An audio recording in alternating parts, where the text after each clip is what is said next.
اللہ تبارک و تعالی نے مسلمان کو خیر خواہ مزاج دے کے اس دنیا کے اندر تعلیمات ارشاد فرمائی ہیں، اور یہ جو خیر خواہی کی تعلیمات ہیں اس کا ایک معنی ہمدردی بھی لیا جا سکتا ہے، اور کسی شخص کے بارے میں اپنے آپ کو نرم کرنا بھی لیا جا سکتا ہے۔ یہ جو کسی کی خیر خواہی ہوتی ہے نا، اس کا مطلب ہوتا ہے کہ اس کے دکھ میں، اس کی تکلیف میں، اس کو درپیش کسی مسئلے میں اس شخص کے ساتھ تعاون کرنا، اچھے جذبات کا اظہار کرنا اور ہمدردی کا اظہار کرنا۔ نبی اکرم صلی اللہ تعالیٰ علیہ وسلم کے صحابہ کرام جب مہاجر ہو کے مدینہ طیبہ آئے تھے، چلتے کاروبار چھوڑ کے آئے تھے، خاندان چھوڑ کے آئے تھے، قبیلے چھوڑ کے آئے تھے، باغات چھوڑ کے آئے تھے، جائیدادیں چھوڑ کے آئے تھے، لیکن اب مہاجر تھے۔ تشالہ پردیسی کوئی بھی نہ تھی وے، ککھ جنا تو پارے۔ ظاہر ہے اپنا گھر بار چھوڑا تھا، مسائل اور طرح کے تھے، لیکن یہاں جب وہ مدینہ طیبہ میں آئے نا تو پھر اہل مدینہ نے نا صرف دروازے نہیں کھولے، دل بھی کھول دیے۔ انہوں نے اپنی آنکھیں بچھا دیں، انہوں نے اس طرح سے استقبال کیا کہ وہ انہیں اپنا دیس سے کہیں بڑھ کر یہ والا دیس اپنا دیس محسوس ہونے لگ گیا۔ اور قرآن مجید نے ان لوگوں کی تعریف کی، کہا وَيُؤْثِرُونَ عَلَىٰ أَنفُسِهِمْ، اپنی جانوں پر ان کو ترجیح دیتے ہیں، وَلَوْ كَانَ بِهِمْ خَصَاصَةٌ، اگرچہ انہیں شدید محتاجی بھی ہو، خود بڑی بھی ضرورت ہو نا ان انصار مدینہ کو، تو پھر بھی یہ اپنے بھائیوں کو ترجیح دیتے ہیں، بھائیوں کو۔ میں اور آپ جس ماحول میں آج وقت گزار رہے ہیں نا، اس ماحول میں دل نرم نہیں ہوتے دوسروں کے لیے۔ ایک تو کام وہ ہے جو میری پہنچ میں نہیں، میں نہیں کر سکتا، لیکن ایک کام وہ ہے جو میں کر سکتا ہوں، لیکن میں کہتا ہوں میں کیوں سردردی لوں جی فلانے کی، مجھے کیا مصیبت بنی ہوئی ہے میں اپنے تعلقات کو خراب کروں؟ میں کوئی ذاتی کام ہوگا تو میں سفارش کروں گا، میں اس بندے کی خاطر سفارش کروں؟ یہ طبیعتوں کی سختی ہے، یہ مزاج کی گھٹن ہے۔ میں محسوس کرتا ہوں آج کچھ لوگ یہ دعویٰ کرتے ہیں اللہ نے بڑی عزت دی ہے، بڑی بات ہے جی، فلاں دفتر میں گیا تھا تو وہ آدمی مجھے جاننے والا مل گیا تو اس نے فٹافٹ میرا کام کر دیا۔ تو وہ جس بندے نے آپ کا کام کیا ہے نا، اس نے اپنی ذمہ داری نہیں نبھائی، اس نے تعلق نبھایا ہے۔ اگر وہ ذمہ داری نبھاتا تو جس کرسی پہ بیٹھا تھا اس کرسی پہ جو بندہ بھی کام کرانے آتا وہ سب کا کرتا، اس کی ڈیوٹی تھی نا وہ کام کرنا۔ آپ بڑے خوش ہو رہے ہیں کہ بڑا با اخلاق ہے، اس سے میرا تعلق تھا تو فٹافٹ وہ بھائی اس نے تعلق نبھایا ہے، ذمہ داری کا احساس، ذمہ داری تو سب کا کام کرنا تھی نا اس کی، تو یہ اس کے با اخلاق ہونے کی علامت نہیں ہے۔ علامت تو یہ تھی کہ وہ اپنی ذمہ داری پورے طور پہ سر انجام دیتا۔ تو مسلمانوں کے لیے اپنے دل میں نرمی پیدا کی جائے، اگر کسی بندے کا کوئی جائز کام ہماری تھوڑی سی کوشش کی وجہ سے ہو سکتا ہے تو پھر اتنی خود غرضی نہ دکھائی جائے، ورنہ روحانی طور پر طبیعتیں تلخ ہو جائیں گی، گھٹن پیدا ہوگی، دل بندے کا بند ہونے لگے گا۔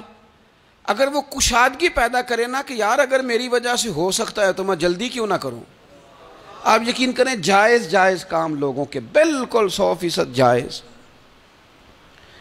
خاوند کا انتقال ہو گیا، بچے چھوٹے ہیں، سرکاری ملازم تھا، پینشن بچوں کے نام ٹرانسفر ہونی ہے، بیوی عدت میں ہے، ایک 100% جائز کام ہے اور بچوں کو ضرورت ہے، لیکن میں نے دیکھا ہے بیچارے تھک گئے دفتروں کے چکر لگا لگا کے۔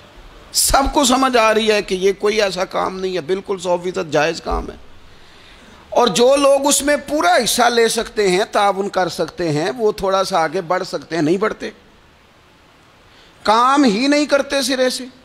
مسلمانوں کے لیے خیر خواہی کے جذبات ہی پیدا نہیں ہوتے، کسی کو صحیح رستہ دکھانا، صحیح سمت رہنمائی کرنا، چلو یہی بتا دینا کہ فلاں جگہ تو چلا جا، تیرا کام اس جگہ سے ہو جائے، صحیح طور پر اسے صحیح طرف گائیڈ کر دینا، اتنی بھی تکلیف گوارا نہیں کرتے۔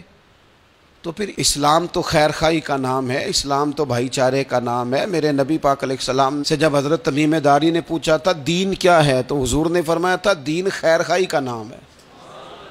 تو یہ مت سمجھ کہ صرف تجھ سے تیری نماز کے بارے میں ہی سوال ہوگا، یا تیرے آداب شریعت جو تو نے اوڑھ رکھے ہیں انہی کے بارے میں ظاہراً سوال ہوگا۔ یہ بھی تو تیری ذمہ داری ہے کہ اگر تو کسی کی ڈیوٹی کر سکتا ہے، کسی کا کوئی کام تیرے سے ہو سکتا ہے، لوگ توجہ ہی نہیں کرتے۔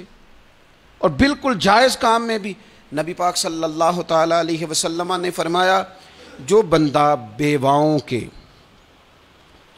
اور یتیموں کے کام کے لیے دوڑ دھوپ کرتا ہے، یہ ترغیب و ترہیب میں حدیث موجود ہے، اس کے الفاظ کی چاشنی اور پھر ان سے پھوٹتی جو ضیاء ہے وہ ذرا دیکھیے گا۔ یہاں یہ نہیں فرمایا کہ وہ محتاجوں غریبوں کو دیتا ہے، فرمایا جو ان کے لیے دوڑ دھوپ کرتا ہے، بیواؤں کے لیے، مساکین کے لیے، یتیموں کے لیے، مسکینوں کے لیے دوڑ دھوپ کرتا ہے، وہ اسی طرح ہے جس طرح کوئی اللہ کے راستے میں جہاد کر رہا ہے۔ کیا معنی ہے اس کا؟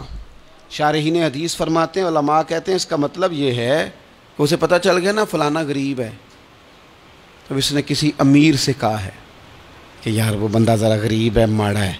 کئی دفعہ ڈائریکٹ کوئی آ کے مطالبہ کرے، طلب کرے تو وہ درد نہیں پیدا ہوتا، کوئی سفارش کر دے کہ یار تو ذرا اس کے ساتھ تعاون کر دے، تو بندے کی طبیعت کے اندر نرمی پیدا ہو جاتی اور وہ زیادہ توجہ کے ساتھ وہ کام کر دیتا ہے۔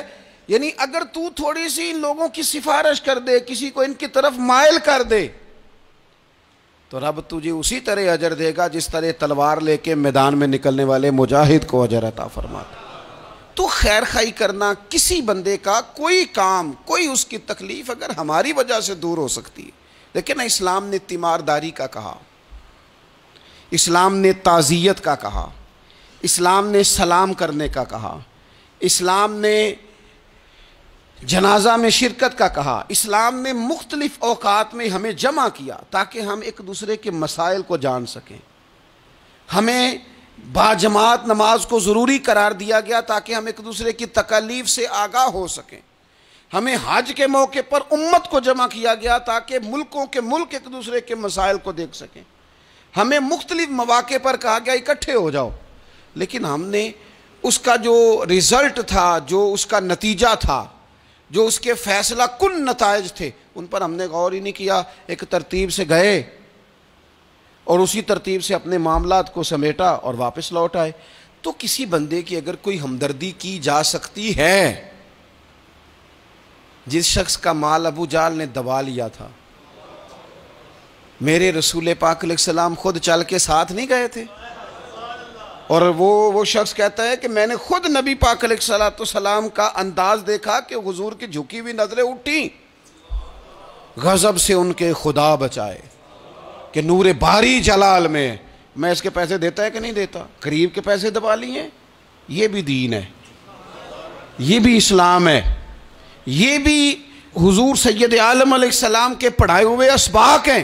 اگرچہ یہ تقسیم کار ہے کہ جن کے پاس قوت نافذہ ہے وہ اس کا نفاذ کریں گے، لیکن اگر کسی عام آدمی کے اٹھنے سے بھی کسی کا بھلا ہو سکے تو پھر اسے پیچھے نہیں رہنا چاہیے۔ وہ کسی نے کہا تھا کہ یہی ہے ذوق عبادت کی انتہا ساغر۔ اگر تم ذوق عبادت کا اینڈ تک اس کو دیکھنا چاہو نا، اینڈ تک، تو کہتے ہیں مجھ سے پوچھو کہ وہ اس کی انتہا کیا ہے۔ یہی ہے ذوق عبادت کی انتہا ساغر کہ غم حیات کے ماروں کا احترام کرو، ان لوگوں کا احترام کرو۔ یہ جو لوگ تھک گئے ہیں، تکلیف میں آ گئے ہیں، تم تھوڑی سی نا، ہمارے گھروں میں ہمارے ارد گرد بہت سارے لوگ ہوتے ہیں جن کو ہم ایک دوسرے کے خلاف کرنے میں سونا کردار ادا کرتے ہیں، ودیا، لیکن قریب کرنے میں کردار ادا، آپ یقین کریں 2 جملے کہنے سے 2 دل مل جاتے ہیں، بھائیوں میں پیار آ جاتا ہے، محبتیں فروغ پاتی ہیں، قربتیں ہوتی ہیں۔ لیکن یہ کام مشکل بڑا ہے، ہمیں آتا نہیں۔ ہم وہ والا کام کرتے ہیں جس سے نہ کوئی بڑا اچھا بھلا چل رہا ہوتا ہے سیدھے رستے پہ، لیکن ہم کوئی ایسی بات پھینکتے ہیں کہ جس سے وہ بیچارہ ٹوٹ کے بکھر جاتا ہے۔ تو اگر خیر خواہی کی جا سکتی ہے اپنے وسائل میں رہ کر، آپ کسی بندے کے ساتھ کوئی تعاون کر سکتے ہیں۔ حضرت عبداللہ ابن عباس رضی اللہ تعالیٰ عنہ بھی اعتکاف بیٹھے تھے۔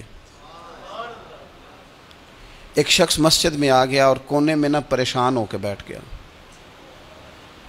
پتہ تو ہمیں چل جاتا ہے نا کہ آج کل کون کس ٹینشن میں ہے، جو ہمارے قریبی ہوتے ہیں ہمیں خبر تو ہو جاتی ہے۔ تو اس بندے کا بیٹھنا، اس کے تیور، اس کا لہجہ دیکھ کے سیدنا عبداللہ ابن عباس رضی اللہ تعالیٰ عنہ سمجھ گئے کہ کسی وجہ سے شدید ذہنی دباؤ کا شکار ہے۔ اٹھ کے قریب گئے، میاں کیا بات ہے، پریشان ہو؟ تو وہ تو تڑپ گیا، بے اختیار ہی آنسو بہہ گئے، کہنے لگا مقروض ہوں اور قرض کے بوجھ نے گردن جھکا کے رکھ دی، سخت اذیت میں ہوں، اور جس کے پیسے دینے ہیں وہ سختی کرتا ہے۔ میرا وعدہ پھر قریب آ گیا ہے، لیکن میرے پاس کوئی ایسی صورت نہیں کہ میں اپنا قرض ادا کر سکوں۔ حضرت عبداللہ ابن عباس فرمانے لگے میں سفارش کروں تو کوئی فرق پڑے گا؟ میں تیرے ساتھ چلوں تو وہ نرم پڑے گا؟ اس نے کہا جی بالکل پڑے گا۔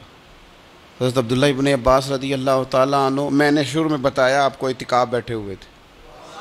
حضرت عبداللہ ابن عباس اٹھے، مسجد نبوی شریف سے باہر پیر رکھا، جوتے پہننے لگے تو ایک شخص نے کہا حضور آپ تو اعتکاف میں کدھر جا رہے ہیں؟ حضرت عبداللہ ابن عباس فرمانے لگے مجھے یاد ہے میں اعتکاف میں ہوں، اور پھر حضور کی قبر انور کی طرف اپنا چہرہ پھیر کے کہنے لگے زیادہ دیر نہیں ہوئی، اللہ تعالیٰ کی عزت کی قسم زیادہ دیر نہیں ہوئی، میں نے اس مزار میں لیٹے ہوئے محبوب سے سنا ہے کہ جو اپنے کسی بھائی کی مشکل میں اس کی ایک مشکل دور کر دے گا اللہ 10 اعتکاف سے زیادہ ثواب عطا فرمائے۔ یہی ہے ذوق عبادت کی انتہا ساغر، کہ غم حیات کے ماروں کا احترام کرو۔ کسی کا کوئی بھلا اگر ہم سے ممکن ہے پھر اسے لیٹ نہ کیا جائے، پھر اس پر دیر نہ کی جائے۔